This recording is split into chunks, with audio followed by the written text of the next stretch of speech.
नमस्कार दोस्तों, स्वागत है आप सभी के जीके सिलेक्शन लैब हिंदी में। देखो, आज का हमारा जो ये लेक्चर है, इसके अंदर हम एमसीक्यू प्रैक्टिस करने वाले हैं और वो सारे एमसीक्यू बुक्स एंड ऑथर से जुड़े हुए हैं। पिछले एक साल के अंदर जितने भी बुक्स लिखी गई है, उनके कौन ऑथर है, वो लेखिका है या लेखक है, उन सब से जुड़ा हुआ ये हमारा लेक्चर है पूरा। इसके अंदर हम एमसीक्यू करेंगे, लेकिन ये लेक्चर खासकर उन्हीं लोगों के लिए ज़्यादा फ्रूटफुल रहेगा, उनके लिए ज़्यादा लाभदायक कारगर साबित हो गई लेक्चर। इन्होंने कल जो मैं एक लेक्चर डाला था बुक्स एंड ऑथर्स, इससे जुड़ा हुआ, जिसके अंदर हमने थ्योरी डिस्कशन करी थी, तो जिन लोगों ने ये लेक्चर अटेंड किया है और उसके बाद वो इस लेक्चर को अटेंड करने आ रहा है, तो उसको बहुत मदद मिलने वाली है। और अगर जो सीधा ही इस एमसीक्यू वाले प्रैक्टिस सेट पे उतर रहा है तो उसको दिक्कत आएगी। देखो, मैं पहले बता रहा हूँ ना, क्योंकि आपका पेपर होता है ऑब्जेक्टिव, और ऑब्जेक्टिव पेपर में ये एडवांटेज रहता है कि आपको आपका आंसर आपकी आंखों के सामने है, बस आपको ढूंढना है ना। आपको ऑथर यानी लेखक या लेखिका का नाम देकर पूछेगा इन 4 बुक्स में से कौन सी बुक्स इस लेखक या लेखिका के द्वारा लिखी गई है जिसको फलाना अवार्ड मिला है ना। यानी आपके सामने बुक्स का नाम भी होगा और ऑथर जो उसके हैं बुक के, उसका भी नाम आपकी आंखों के सामने होगा, तो आपको ढूंढना है वो। तो आपको अननेसेसरी अपना जो एनर्जी है, एफर्ट, बुक्स को पूरा नाम रटने में नहीं लगाना, और ना ही आपको अपनी एनर्जी अननेसेसरी खर्च नहीं करनी ऑथर्स के नाम रटने में। तो फिर कैसे करेंगे? तो वो जो बुक्स से लिखी गई है उसके जो लेखिका है या लेखक है, उसके बीच में तुकबंदी कुछ ऐसी बैठानी है, क्योंकि आपके सामने ऑप्शंस के अंदर वो दोनों चीज़ें होंगी, तो उस तुकबंदी की मदद से आप आपके आंसर तक पहुंच पाओ। तो वो सारी चीज़ें मैंने इस 23 मिनट के वीडियो के अंदर मैंने बताई है। तो आप ये जब लेक्चर देख के अगर एमसीक्यू प्रैक्टिस करने आओगे, तब आपको समझ में आएगा कि हाँ, वो तुकबंदी काम कर रही है और चीज़ें आपके दिमाग में कंठस्थ बैठ जाएगी। ठीक है, तो शुरू करते हैं आज का लेक्चर। पहला क्वेश्चन है, द सारी एटर्नल पुस्तक किस विषय से संबंधित है?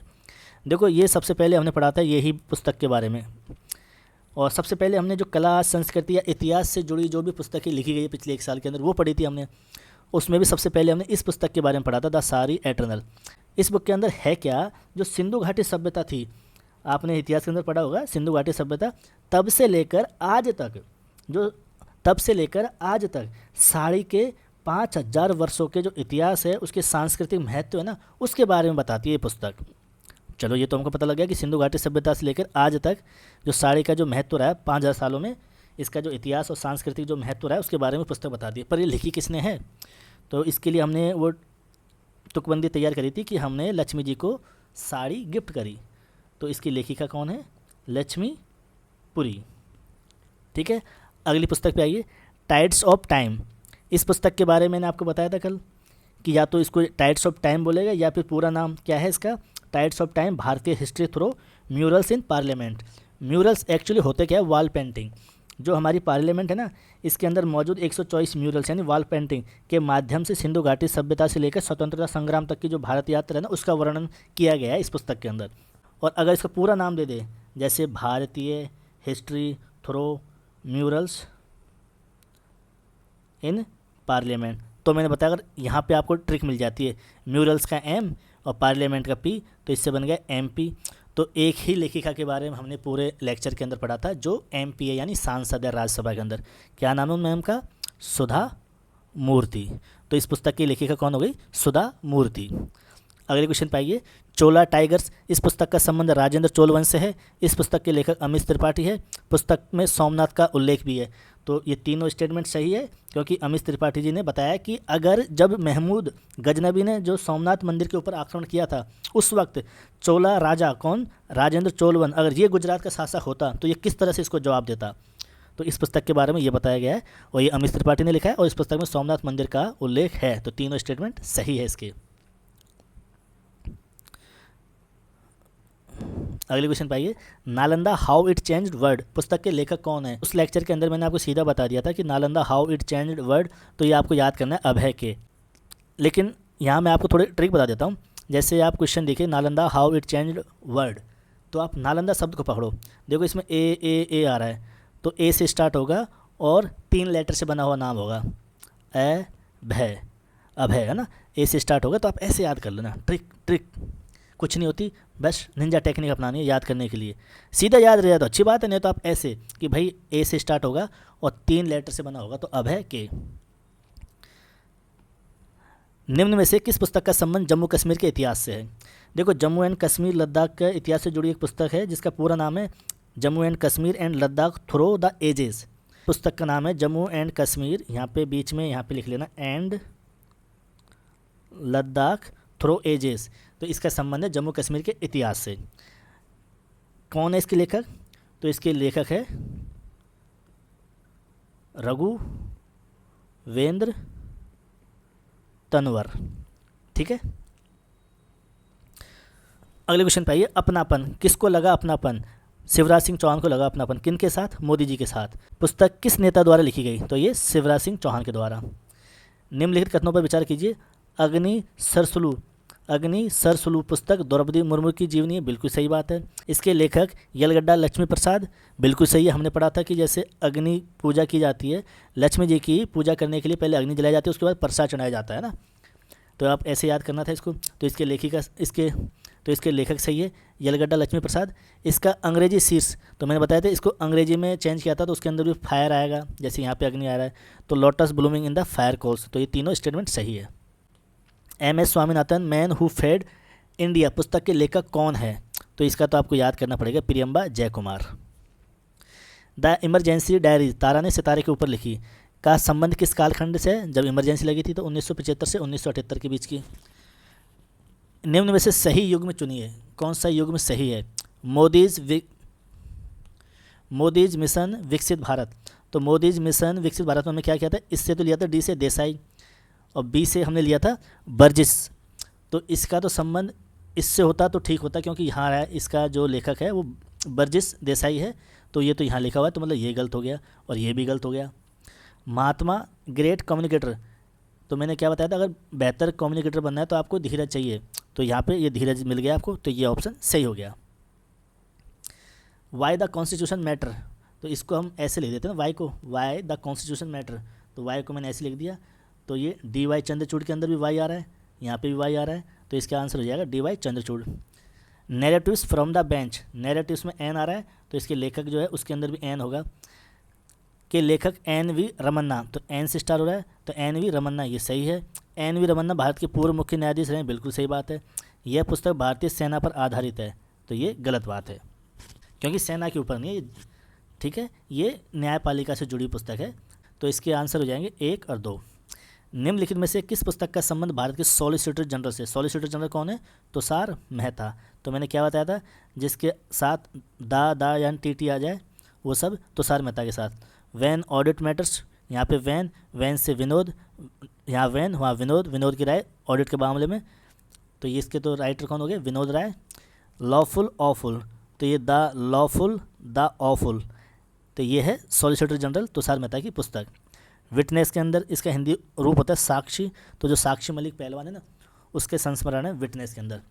अनयील्डिंग जजेस, तो अनयील्डिंग जो जजेज है ना, अनयील्डिंग जजेज, जो मैंने आपको बताया ना कि LGTV लेनी है, 3 लोग बोल रहे हैं ले लो, 2 लोग बोल रहे हैं मत लो, तो LGTV से L से तो 3 L बन गए, तो 3 L से तो बन गए लाइफ, लॉ एंड लिटरेचर, और 2 G से बन गए लेखक का नाम, जी से गौरी और जी से ग्रोवर। तो इस बुक के पुस्तक के भी जो लेखक है वो कौन है? गौरी ग्रोवर। तो सॉलिसिटर जनरल ने कौन सी बुक लिखी है? The lawful and the awful. इनकी एक पुस्तक और जिसके अंदर भी the bench, the bar, the बाजार, ये कॉमा लगा के है आगे ना, एक ही पुस्तक है, पूरा नाम इसका ये है। तो यहाँ भी टी, यहाँ भी टी, यहाँ भी टी, और यहाँ भी टी, यहाँ भी टी, तो टी से सॉलिसिटर जनरल का नाम आता है तुषार मेहता, टी से तुषार मेहता। अगली पुस्तक देखिए, life, law, literature and unyielding जजेज, पुस्तक के संबंध किससे है? इस पुस्तक का संबंध किससे? गौरी ग्रोवर से। When audit matters, when Vinod की राय किस मामले में? ऑडिट के मामले में, तो विनोद राय हो गए, ये CAG रहे हमारे ना। The one cricket my life पुस्तक किस खिलाड़ी की आत्मकथा है? तो ये शिखर धवन की। स्टेटमेंट बेस्ड क्वेश्चन है, the rise of the hitman. देखो हिटमैन कौन है? रोहित शर्मा, तो रोहित शर्मा पर आधारित ये पुस्तक है। किसने लिखी है? तो मैंने बताया था राइज के अंदर से R निकाल लो, आपको राइटर मिल जाएगा इसके लेखक। तो इसके लेखक है R कौशिक। यह पुस्तक सचिन तेंदुलकर की जीवनी है? नहीं, तो पहला सही है, दूसरा सही है, तो एक दो दोनों स्टेटमेंट सही है ना। विटनेस पुस्तक किस खिलाड़ी का संस्मरण है? विटनेस का हिंदी अर्थ होता है साक्षी, तो ये साक्षी मलिक से जुड़ी हुई है ना। सही युग में चुनिए। Bring it on, story of my life. India's first gold medal, K Arumugam. Leo untold story of C S K, P S C Raman. उपरोक्त सभी। तो देखो मैंने आपको बताया था ब्रिंग इट ऑन, जब कोई डीएम बन जाता है, आईएएस अधिकारी बन जाता है, जिसको डिस्ट्रिक्ट मजिस्ट्रेट भी बोलते हैं, तो ये बन जाता है, तो वो अपने बारे में बताता है कि द अनक्रेडिबल, तो वो बताता है bring it on the incredible story of my life. तो स्टोरी ऑफ माई लाइफ ऐसा आ जाए तो डीएम से बनाते हैं हम, डीएम से Deepa Malik. India's first gold medal, तो ये के अरुमुगम था। और the Leo untold story of C S K, तो यहाँ पे सी एस आ रहा है, तो यहाँ पी एस आ रहा है, पी एस सी रमन। तो उपरोक्त सभी सही है ना। इंडियाज फर्स्ट गोल्ड मेडल पुस्तक 1928 एम्स्टर्डम ओलंपिक हॉकी स्वर्ण से संबंधित है, सही बात है। इस पुस्तक के लेखक के अरुमुगम है, सही बात है। Leo untold story of C S K लेखक पी एस सी रमन है, बिल्कुल सी एस इधर पी एस, तो ये तीनों सही है। द सेकेंड ऑर्बिट, देखो मैंने इसके लिए आपको एक ट्रिक बता देता हूँ। वहाँ तो मैंने सीधा आपको याद करने के लिए बोला था कि शुभांशु शुक्ला होगा। देखो ऑर्बिट कौन सा, सेकंड, यहाँ पे एस आ रहा है, यहाँ पे एस आ रहा है, तो second orbit Shubhanshu Shukla, S S. Second orbit यहाँ पे भी डबल एस, यहाँ पे एक एस, यहाँ पे double S, Shubhanshu Shukla. The second orbit के लेखक शुभांशु शुक्ला। इस पुस्तक का संबंध आईएसएस मिशन से यानी इंटरनेशनल स्पेस स्टेशन से संबंधित है। इसमें लेखक को अंतरिक्ष में जाने वाले दूसरे भारतीय के रूप में दर्शाया गया है, बिल्कुल अंतरिक्ष में जाने वाला दूसरा भारतीय, और स्पेस जो इंटरनेशनल स्पेस स्टेशन है इसमें जाने वाला पहला भारतीय। तो तीनों स्टेटमेंट सही है। Ready, relevant, resurgent. तो इस पुस्तक के जो लेखक है वो हमारे सीडीएस, कौन से, जो सेकंड नंबर के रहे हैं, जिनका नाम है जनरल अनिल चौहान। अगला क्वेश्चन देखिए, द क्यूरियस एंड क्लासिफाइड पुस्तक का संबंध किससे है? तो यह है जनरल एम नरवणे यानी मनोज मुकुंद नरवणे। देखो ये क्वेश्चन है कि सही युग में छाटिए इनमें से ना। तो ऑपरेशन सिंदूर के बारे में बताया था, ढिल्लो साहब ने लिखी है ऑपरेशन सिंदूर, ढिल्लो। और जैसे यहाँ डबल ओ आ रहा है तो यहाँ डबल एल आ रहा है, ऐसे ले आ रहा है ना। और red lines, red on operation, तो ये मेजर जनरल विपिन बख्शी के द्वारा इसको लिखा गया है ना, ये भी सही है। विंग्स ऑफ वेलोर, ये स्वप्निल पांडे के द्वारा लिखी गई थी, उपरोक्त सभी सही है। भाई रिवीजन हो रहा है, देखो मैं पहले बता रहा हूँ, जिन्होंने वो लेक्चर पढ़ा है वहाँ पे मैंने बहुत एफर्ट लगाया समझाने के लिए। भाई जो लोग वो लेक्चर देख के आए ना, उन्हीं के लिए ये लेक्चर कारगर साबित होगा और आप समझ में भी आ रहा होगा। जो सीधे अगर ये लेक्चर अटेंड कर रहा है उसको बहुत सी चीज़ें नहीं समझ में आ रही होगी, उसको लग रहा होगा क्या बकवास किया जा रहा है, पढ़ाया जा रहा है, कुछ समझा नहीं रहा। भाई मैंने वहाँ लगा लिया एफर्ट, यहाँ उतना नहीं लगाऊंगा। यहाँ सिर्फ हम रिवीजन कर रहे हैं एमसीक्यू फॉर्मेट में, ताकि चीज़ें दिमाग में फिट हो जाए। अगला क्वेश्चन देखिए, ऑपरेशन सिंदूर पुस्तक भारत की डीप स्ट्राइक पर आधारित है, सही बात है। इसके लेखक लेफ्टिनेंट जनरल KJS ढिल्लो है, बिल्कुल। Red lines, red on operation, तो इस पुस्तक के जो लेखक है वो बख्शी साहब है, लेकिन यहाँ पे क्या दे रखा है, जनरल अनिल चौहान, नहीं। तो ये दोनों सही है। मदर मेरी कम्स टू मी, तो इसकी लेखिका कौन है, अरुंधति रॉय। अगले क्वेश्चन पे आइए, मदर मेरी कम्स टू मी को US national book critics circle award 2026 मिला है, बिल्कुल सही बात है। इसकी लेखिका अरुंधति रॉय है, बिल्कुल सही बात है। All time favourite friendship stories के लेखक रस्किन बॉन्ड है, सही बात है। तीनों स्टेटमेंट सही है इसके। निम्नलिखित में से कौन सा सही सुमेलित युग्म है? Loneliness of Sonia and Sunny, मैंने आपको याद करने क्या बताया, इनके साथ साथ किरण को भी जोड़ दो।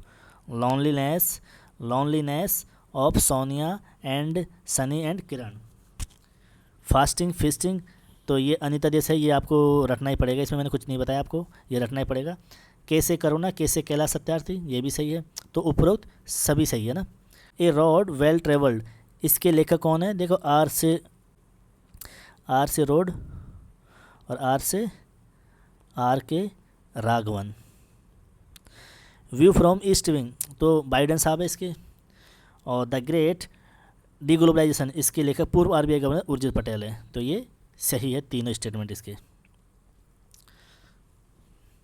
द सारी एटर्नल, लक्ष्मीपुरी जी ने लिखा है इसको। टाइड्स ऑफ टाइम, सुधा मूर्ति जी ने लिखा है। वाई द कॉन्स्टिट्यूशन मैटर्स, तो DY, तो इधर Y इधर DY, तो ये भी सही है। तो उपरोक्त सभी सही है इसके। अपनापन, शिवराज सिंह चौहान को लगा मोदी जी के साथ। अग्नि सरसुलू के लेखिका लक्ष्मी जी को प्रसाद चढ़ाने से पहले अग्नि जलानी पड़ती है, तो लक्ष्मी जी को अग्नि जला के प्रसाद चढ़ाया। The one cricket my life, इसके लेखक है शिखर धवन। तो इसके तीनों स्टेटमेंट सही है। ऑपरेशन सिंदूर ढिल्लो साहब। Mothers Mary comes to me Arundhati Roy. Sudha Murty ji को राष्ट्रपति द्वारा राज्यसभा के मनोनीत सदस्यों में शामिल किया गया, बिल्कुल सही बात है। उनका मनोनयन सामाजिक सेवा के श्रेणी में हुआ है, बिल्कुल सही बात है। टाइड्स ऑफ टाइम पुस्तक उनकी द्वारा लिखी गई, बिल्कुल सही बात है। तीनों स्टेटमेंट सही है। निम्नलिखित में से किस पुस्तक ने अरुंधति रॉय को पहली बार भारतीय महिला बुकर पुरस्कार विजेता बनाया? तो वो थी गॉड ऑफ स्मॉल थिंग्स। इसके लिए इनको बुकर प्राइज मिला था 1997 के अंदर। अगले क्वेश्चन पे आइए। टॉम ऑफ सेंट का हिंदी नाम है रेत समाधि। देखो रेत समाधि करके पुस्तक थी, इसको लिखा था गीतांजलि श्री ने। इसका इंग्लिश में ट्रांसलेशन किया था किसने? डेजी रॉकवेल ने। तो इसका नाम हो गया टॉम ऑफ सेंट। जैसे इसका इंग्लिश में ट्रांसलेशन हुआ तो इस पुस्तक को चुन लिया गया अंतर्राष्ट्रीय बुकर पुरस्कार के लिए। ठीक है, तो ये तीनों स्टेटमेंट सही है। और 50,000 पाउंड मिले थे, तो इन दोनों ने उस राशि को बांट लिया आपस में। तो तीन स्टेटमेंट सही है। निम्नलिखित में से किसे भारत की हरित क्रांति का जनक? तो एम.एस. स्वामीनाथन। कैलाश सत्यार्थी को 2014 में नोबेल पुरस्कार से सम्मानित किया गया था, बिल्कुल सही बात है। मलाला यूसुफजई जो पाकिस्तान की महिला है, इनके साथ इनको नोबेल पीस प्राइज़ दिया गया था 2014 में।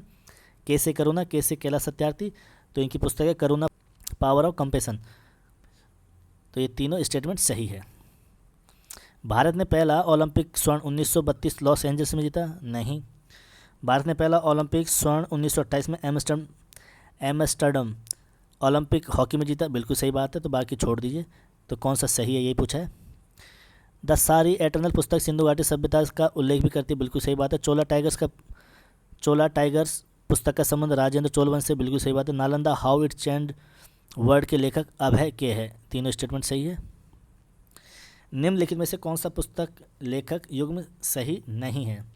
Y D Y, narrative N narrative का एन वी रमन्ना, ये भी सही है। वैन ऑडिट मैटर्स, वैन तो विनोद आता है इधर, वैन विनोद राय की ऑडिट के मामले में मैटर, तो यहाँ पे दे दिया इसने तुषार मेहता, तो ये हो गया गलत। लाइफ लॉ लिट, तो LGTV वाला कंसेप्ट यहाँ पे, तो ये भी सही है। तो ये गलत है, इसने गलत पूछा है, तो ये ऑप्शन हो जाएगा C. Witness Sakshi Malik. Bring it on DM, जो अपनी लंबी लंबी हाँकता है, बताता है स्टोरी, तो DM से Deepa Malik. The rise of hitman Shikhar Dhawan पर आधारित पुस्तक है? नहीं। तो दोनों स्टेटमेंट सही है। तो किस पे आधारित है? हिटमैन कौन है? रोहित शर्मा। और राइज से निकालेंगे R, तो R कौशिक इसके राइटर है। तो निम्नलिखित में से किस पुस्तक का संबंध भारतीय अंतरिक्ष कार्यक्रम से है? तो द सेकंड ऑर्बिट।